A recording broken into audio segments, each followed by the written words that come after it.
I haven't gone anywhere. I just haven't posted anything. I did start my new job with Headlight Health at the end of February. Today I'm going to World Springs. It is a Tuesday, 3:31. I had jury duty today. They let me go. I have a free day. I'm gonna go do some fun shit. My World Springs membership is expiring, and next month, April. Well, that starts tomorrow. So I've just been doing all kinds of bullshit. Yesterday I got all of the needed documents completed for my Texas LMFT. July, this is my renewal year. I have to do this every 2 years. July is California, but Texas runs off of your birthday. So my birthday's next week, and they expire. Doesn't matter when you got your license, it expires your birthday month every 2 years. So I have time, but I don't know, I was working like a fucking dog yesterday, but at the same time I was just putting shit in the computer and posting my CEs and stuff, so it wasn't a big deal. I gotta pay for it. Yesterday I also did my fingerprints. I think they've changed a couple of things. California sometimes does that too. This is the first year in California I don't have to do anything extra or special. And I've done 3 renewals with California. Have I? 20, 22, 24. This is my 4th renewal with California. And I had to look to see if there's anything extra I have to do. Special classes. Anything outside of like the ethics every 2 years is a 6 unit. Sometimes they have you do an HIV test or a class or something, or special populations or whatever. But this year Texas really pulled out all the stops for all their fucking special shit. It was annoying. It was kind of very extra. It was actually very extra. So kind of bothered me. I was like, seriously, why are you being such an ass? So yeah, I did all that crap. We still haven't filed our taxes, so that's another thing in my brain that bothers me. This weekend we're going to the Netflix house for my birthday on Saturday. And we're going to go do the Stranger Things, I think. My husband asked, which one do you want to do? Stranger Things or, what's the other show that's the Chinese one with the games? I can't remember the name of it. But those are the 2 main events over there. And in the middle they do some small things, seasonal things. February they did like a small little thing in like the cafe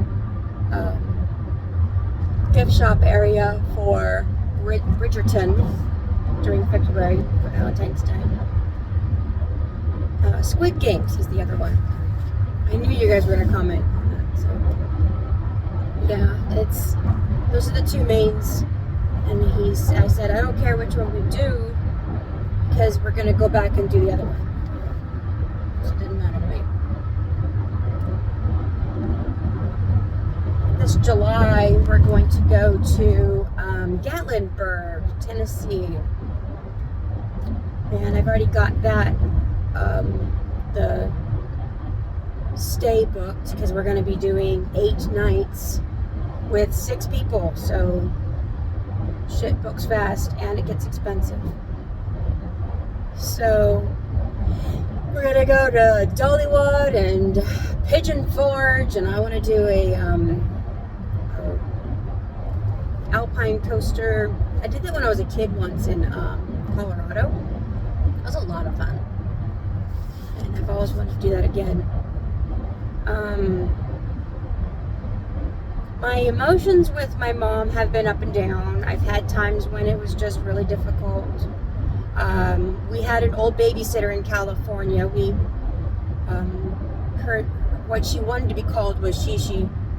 And she very much reminds me of my mom. And she made a lot of comments on some of the pictures that I had posted. And she sounded just like my mom, because my mom would be like, gorgeous mama, and all those things. And I had to let her know. I mean, that night, I sobbed. Like, my husband held me. I could not hold it together. And,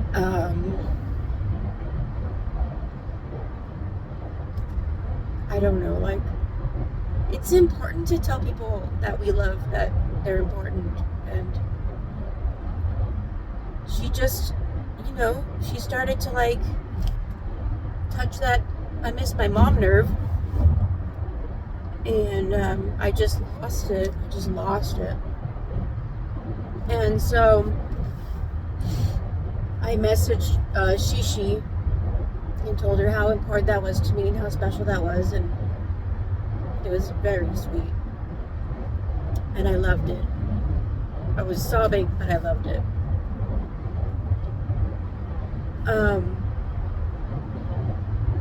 Another person that reached out to me recently was my Aunt Deborah, my mom's youngest sister, the actual youngest child of their 9 children.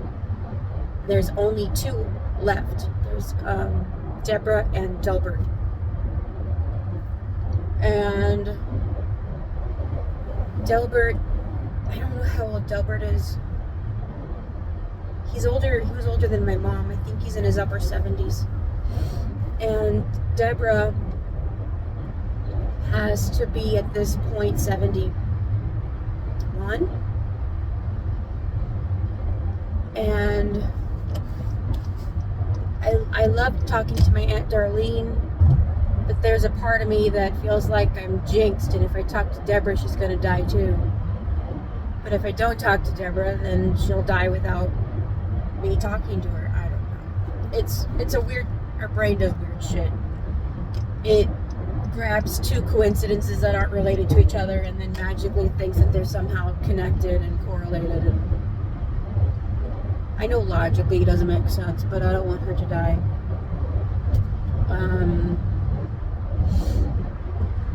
So yes.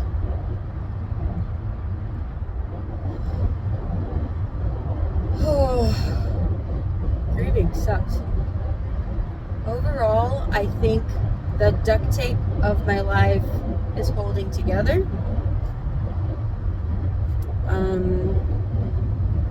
Doesn't mean that we don't miss these important people in our life and these events and the holidays that go by are the same without them. But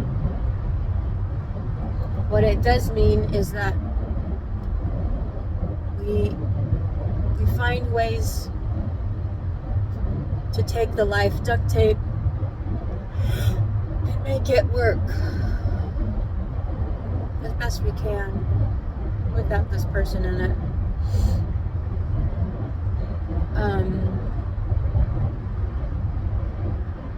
And you just, as you need it, feel whatever you gotta fucking feel it.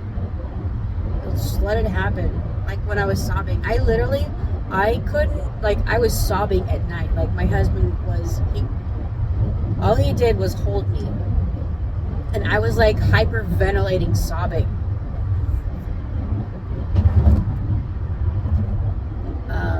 For like, it felt like an hour. I don't even know if I could go to sleep that night. I think I was up for a little bit longer after that. But it put me out of sorts for like 2 or 3 days after that. Like, it really did. And it wasn't a bad out of sorts. It was just,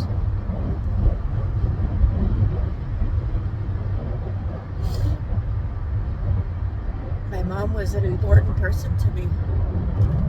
And she was a she was a really big encourager. And it's hard to fill those shoes, you know, like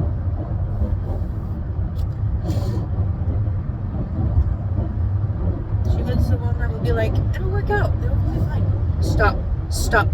Thank you.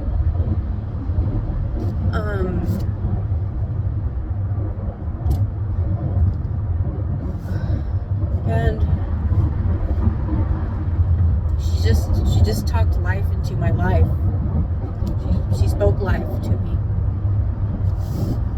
And I miss that. I miss that a lot. I try to do it for my kids. I don't know if I'm doing it right, or sometimes I don't feel like I'm doing it at all.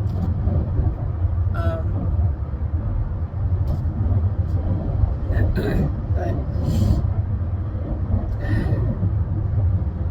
very much a dying breed.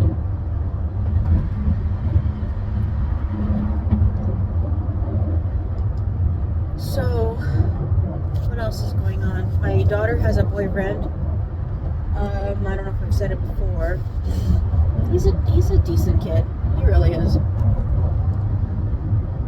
She's itching for my approval, but she's a freshman, so calm down, dear. The only thing I want to do, I actually do like him, but the only thing I want to do is I want to stay objective so that I can look at him different if I need to. I told my kids that I want to see if this person has any personality issues.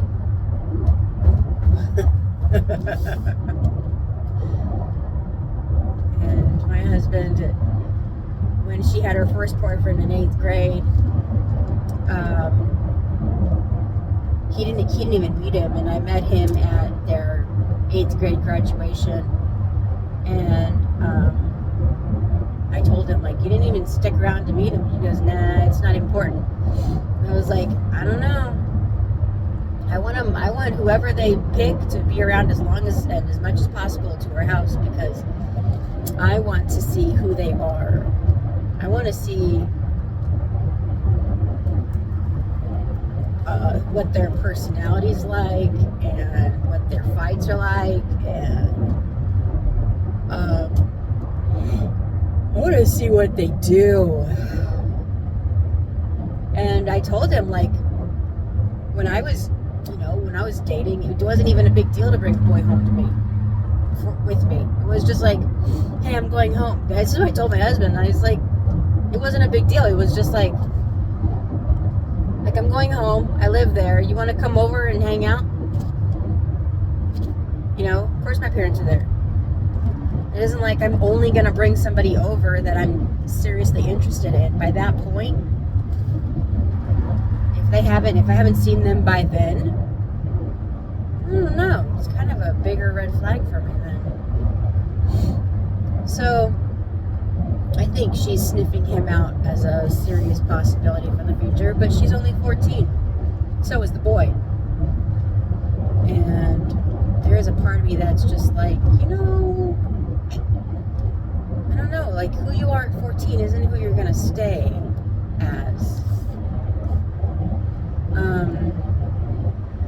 But, I mean, God knows what he's doing, so we did go to his house this week. I harassed and terrorized my daughter. I love torturing my children. I fucking love torturing my children. And we were doing door dashing. This was Sunday night. Was it Sunday? I think so. And she and I were door dashing. She was tired. She was like, I want to go home. We were out by his neighborhood in the general area of where I knew where he lived. And I was like, so what's his address? She gave me his address, and then I put it in Waze, and we start going, and she's like, stop. I was like, no, I want to see where he lives. I want to see what their house looks like.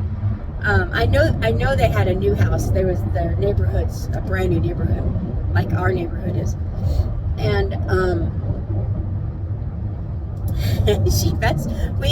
we go by, I open the window and start sniffing the air and make the joke that we're gonna knock on the door and say my daughter's pregnant, and we need a shotgun wedding and all that bullshit. She's dying inside. I love to kill her. And she messages him as we drive away, and she goes, "We just went by your house." And he goes, "Seriously?" And she goes, "Yeah." He goes, "Turn around." So I did. She's screaming. He goes, "I'm outside." So yeah, we drove up. He came to the car and he talked for a little bit. But yeah, Mama don't fuck around. I want to know places. I want to know people. But yeah, I love terrorizing my children. I hope forever they remember how much I terrorize them. I hope they never, ever, ever, Emma, don't ever forget. I love you. Bitch.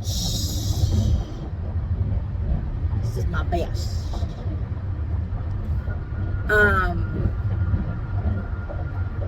But yeah, I don't know if you saw the short of me standing outside my car and trying to be cool. I ain't no unk. My older son said that it was so cringy. I was like, yes. She's like sobbing in the background. My my daughter's friend, who claims to be my daughter, who's fun. I call her Sad Sack. Hi, Sad Sack.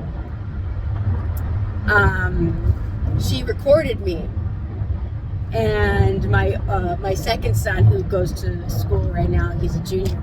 She said that he gave him the harshest look. He's just like dogging her visually, just like she's recording me. Oh, it's epic. Love it. Torture is a legitimate teenage parent strategy. Go do it. Torture. It's either me or them, and I choose me. Torturing them. They're so good. They're awesome kids. I love my children. I don't know how I got so lucky. They're really good kids. My oldest, he's doing awesome. He just got a lead position at the store he works at, and a raise. And he was a little bummed. He said today that he only got $1 raise. I understand. He was really hoping for like quite a bump. And I told him, I don't know, keep your expectations down. That's just experience. So, because I've been excited before and totally disappointed. But he's done. He's finishing up his first year of college. He's a really, really awesome kid. And there is a paramedic coming up on us behind me. Yeah, I'm kind of in the way. Is he gonna be? I have to turn.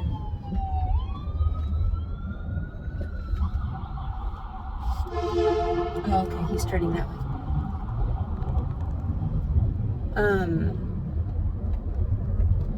I don't know. I've had ideas on what to talk about and post and everything, and I've just been like, oh, I'll say that, and then I just do other things and move on, forget, and essentially just like look at it and I'm like, oh, it's okay.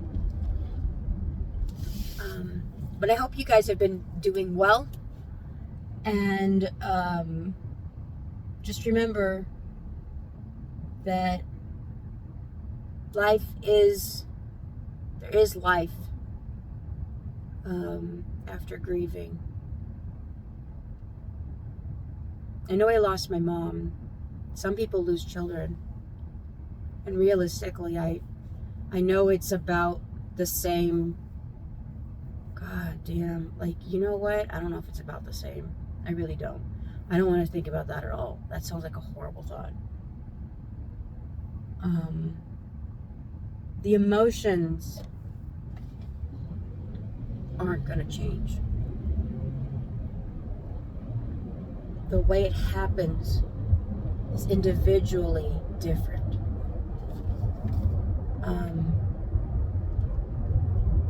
But that's a really hard, that'll be really hard.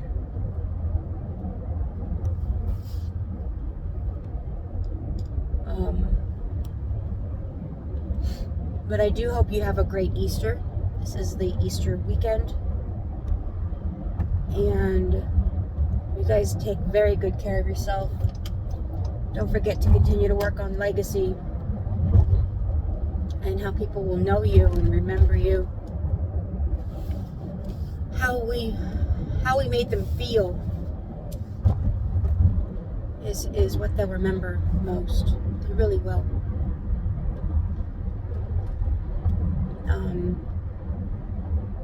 I remember my grandma, how she made me feel, and I don't miss her at all. So it is very important to be a person that says life, spreads life.